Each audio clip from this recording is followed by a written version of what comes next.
कानून की किसी किताब में भी ये नहीं लिखा हुआ है कि अगर कोई सरकार का विरोध करता है या किसी कानून का विरोध करता है तो उसे सम्मान नहीं दिया जा सकता।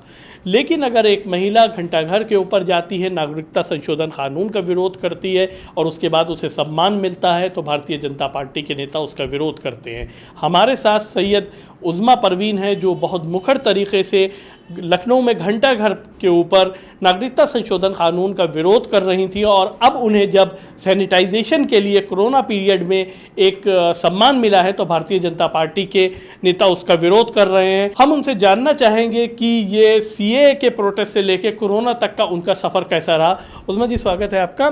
उज़्मा जी, क्या चीज़ थी जिसने आपको इससे प्रभावित किया, जिससे आप नागरिक संशोधन कानून में इतनी मुखर होकर सामने आई? देखिए, जिस तरह से हम सीए के प्रोटेस्ट से जो मेरा सफ़र शुरू हुआ तो वो ये सफ़र एक समाज के लिए था। जो सीए, एनआरसी, एनपीआर के लिए जो मैं खड़ी हुई तो मुझे ये लगा कि ये जो कानून लाए हैं इस कानून की कोई ज़रूरत नहीं थी हमारे देश में, हमारे भारत में इसकी कोई ज़रूरत नहीं थी। तो मुझे ये लगता है कि इस कानून को लाने से बेहतर था कि और चीज़ों पर ध्यान देते, स्वास्थ्य पर ध्यान देते, शिक्षा पर ध्यान देते, बेरोज़गारी पर ध्यान देते। और हमारा ये संवैधानिक हक है कि हमें कोई भी सरकार अगर किसी भी तरीके का कानून लेकर आए और वो एक पूरे भारत में उसका विरोध हुआ, ऐसा नहीं कि खाली सिर्फ भारत में हुआ, भारत के अलावा कंट्री में, अमेरिका में, यूरोप में बहुत सी जगहों पर इसका विरोध हुआ। खाली मैं नहीं थी यहाँ पर खड़ी, बाकी सभी लोग थे। इसको एक पुरजोर तरीके से इसका विरोध किया गया सीए एनआरसी का। आप इसका विरोध कर रही थी, इसको लेकर आपके ऊपर कई मुकदमे भी लिखे गए, तकरीबन जैसा कि आपने बताया 1.5 दर्जन से ज़्यादा मुकदमे लिखे गए। क्या स्थिति है उन मुकदमों की और आपके आगे के मिशन के ऊपर ये मुकदमे क्या असर डाल रहे हैं? देखिए, आगे के ये मेरे साथ जो इतने मुकदमे हुए जिसमें कि कुछ पे राहत मिली, मुझे स्टे मिला, लेकिन अभी भी कुछ बाकी हैं। तो मुझे इन सब चीज़ों से मैंने इन सब चीज़ों की तरफ ध्यान ना देते हुए जब ये कोरोना की स्थिति आई तो हम सब ने एक फैसला किया अपने घंटाघर पर कि हम इसे स्थगित करते हैं देश हित में, राष्ट्र हित में, कि हमने अपने देश हित में इसको स्थगित किया। और आज फिर जब कोरोना के में हमारी ज़रूरत हुई तब भी हम सरकार के साथ कंधे से कंधा मिलाकर इस मिशन में रहे और इसमें आगे बढ़ते रहे। क्या लगता है, जैसे आप यहाँ पर एक सीए का प्रोटेस्ट कर रही थी, ऐसे ही सफूरा जरगर थी वहाँ पर प्रोटेस्ट कर रही थी, एक स्टूडेंट है, प्रेग्नेंट है, जेल में है इस वक्त और उनको बेल नहीं मिल रही है। सफूरा जरगर के मामले को किस तरीके से देखती है? देखिए, सफूरा जरगर का ये मामला कि वो तो स्टूडेंट थी, जिस तरह से वो अपने राइट्स के लिए लड़ रही थी, उसने कोई गैर कानूनी काम नहीं किया था। वो कानून के दायरे में रह के पीसफुल प्रोटेस्ट करना, अपने संविधान के लिए लड़ना, अपने राइट्स के लिए लड़ना, मुझे नहीं लगता है कि इस पे यूएपीए लगाई जाए, क्योंकि ये गलत होगा और उसको इंसाफ मिलना चाहिए। एक प्रेग्नेंट लेडी जिसको कि 3 मंथ की वो प्रेग्नेंट लेडी थी, उसको जेल के अंदर डाल दिया गया और उस पर आवाज नहीं उठाई गई। तो मुझे ये लगता है पूरे देश को और अलावा इसके हमारे भारत के अलावा भी लोगों को सफूरा जरगर के लिए आवाज उठानी चाहिए। सफूरा जरगर जो अपने राइट्स के लिए खड़ी थी, उसके लिए यूएपीए लगाना कहां से सही था? जैसे कि आपने देखा कि कपिल शर्मा, अनुराग ठाकुर इस तरह के बयान देते हैं, भड़काऊ भाषण देते हैं, उनके ऊपर कोई मुकदमा दर्ज नहीं किया जाता। तो एक मासूम स्टूडेंट, जो पढ़ने वाली स्टूडेंट है, जो युवा पीढ़ी है, उसको आपने यूएपीए लगा के उसको जेल के अंदर ठूस दिया। तो ये कहां का इंसाफ है? लखनऊ डिस्ट्रिक्ट एडमिनिस्ट्रेशन से एक एग्रीमेंट के बाद पोस्टपोन कर दिया था धरना, क्या उसके बाद कोई पुलिस से कोई वार्ता हुई? पुलिस क्या आपके घर आई या कुछ हुआ? जी हुआ, ऐसा हुआ। जब मैं सैनिटाइज करने निकली, मैं बाहर गई तो जब मैं घर पे मुझे इत्तला हुई कि पुलिस पहुंची है मेरे घर पर पूछताछ करने के लिए, तो मुझे ये लगा कि शायद हो सकता हो कि उन्होंने जो धारा 41 लगाई थी उसके तहत वो हमारे घर में आए थे पूछताछ करने।